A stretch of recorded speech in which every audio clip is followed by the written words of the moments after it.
आपको सबको नमस्कार। कैसे हैं आप सब लोग? मुझे भी कोरोना हो गया था और लगभग 7-8 दिन मैं होम आइसोलेशन में रहा।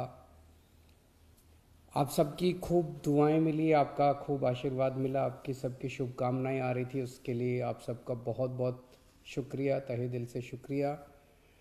मुझे लगभग 2 दिन बुखार रहा, उसके बाद मैं ठीक था लगातार, लेकिन जो कोविड के प्रोटोकॉल हैं उसके हिसाब से मैं 7-8 दिन होम आइसोलेशन में रहा।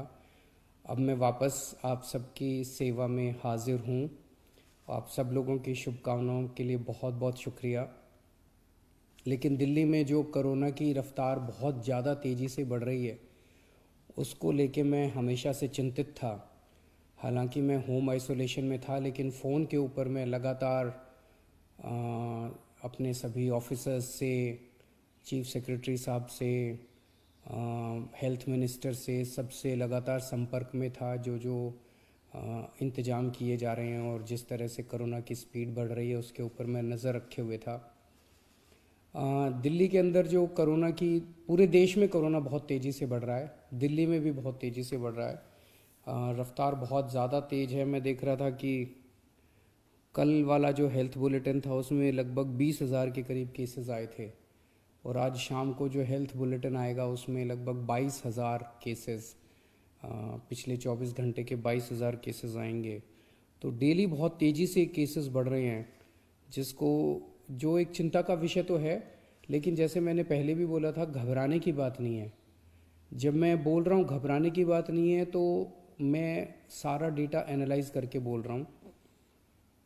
पिछली जो वेव आई थी अप्रैल मई में, उसमें 7 मई को इतने ही डेली केसेस आते थे, 20,000 के करीब। जैसे अभी 20,000 केसेस आए, कल 20,000 cases per day daily cases आए। 7 मई को भी 20,000 केसेस आए थे पिछली वेव में, लेकिन 7 मई को 341 मौतें हुई थी। 341 मौतें। लेकिन कल जब 20,000 केसेस आए हैं तो 7 मौत हुई हैं। एक भी नहीं होनी चाहिए, लेकिन कंपैरिजन में केवल 7 मौत हुई हैं। 7 मई को जब 20,000 केसेस आए थे तो लगभग 20,000 बेड्स दिल्ली में भरे हुए थे, लेकिन कल जब 20,000 केसेस आए हैं तो लगभग 1,500 बेड केवल दिल्ली में भरे हुए हैं। तो उस तरह से इस वेव के दौरान डेथ भी काफ़ी कम हो रही हैं और लोगों को अस्पताल जाने की भी काफ़ी कम ज़रूरत पड़ रही है। ये डेटा मैंने आपको इसलिए नहीं बताया कि इसलिए अब हम मास्क पहनना बंद कर देंगे और गैर जिम्मेदार हो जाएंगे। ये डेटा मैंने आपको इसलिए बताया कि पैनिक करने की कोई ज़रूरत नहीं है, घबराने की कोई ज़रूरत नहीं है, डरने की कोई ज़रूरत नहीं है, लेकिन जिम्मेदारी के साथ काम लेने की ज़रूरत है। जो मैं बार बार बोल रहा हूँ कि मास्क पहनना सबसे ज़रूरी है। मास्क पहनना सबसे ज़रूरी है। कई लोग मेरे से प्रश्न पूछ रहे हैं, लॉकडाउन लगेगा? हम लॉकडाउन नहीं लगाना चाहते। लॉकडाउन नहीं लगेगा अगर आप मास्क पहनोगे तो।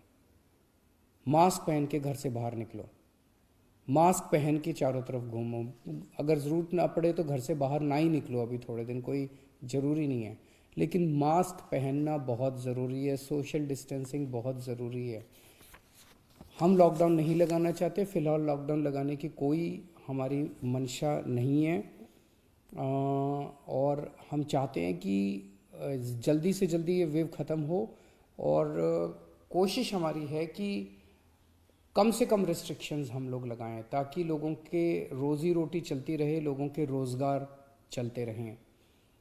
एलजी साहब और मैं दोनों मिलके पूरी सिचुएशन को लगातार हम लोग नज़र रखे हुए हैं। कल हमारी डीडीएमए की दोबारा मीटिंग है, उस मीटिंग में एक्सपर्ट्स के साथ फिर से हम रिव्यू करेंगे सिचुएशन को कि क्या और करने की ज़रूरत है, नहीं है।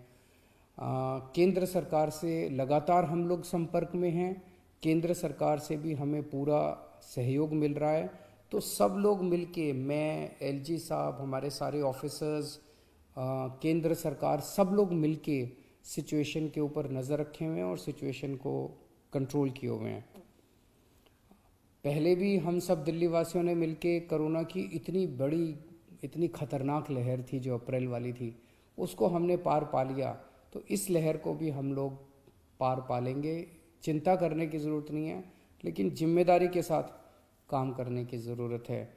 और जिन जिन लोगों ने वैक्सीन नहीं लगवाया, प्लीज़ जाके वैक्सीन ज़रूर लगवा लीजिए।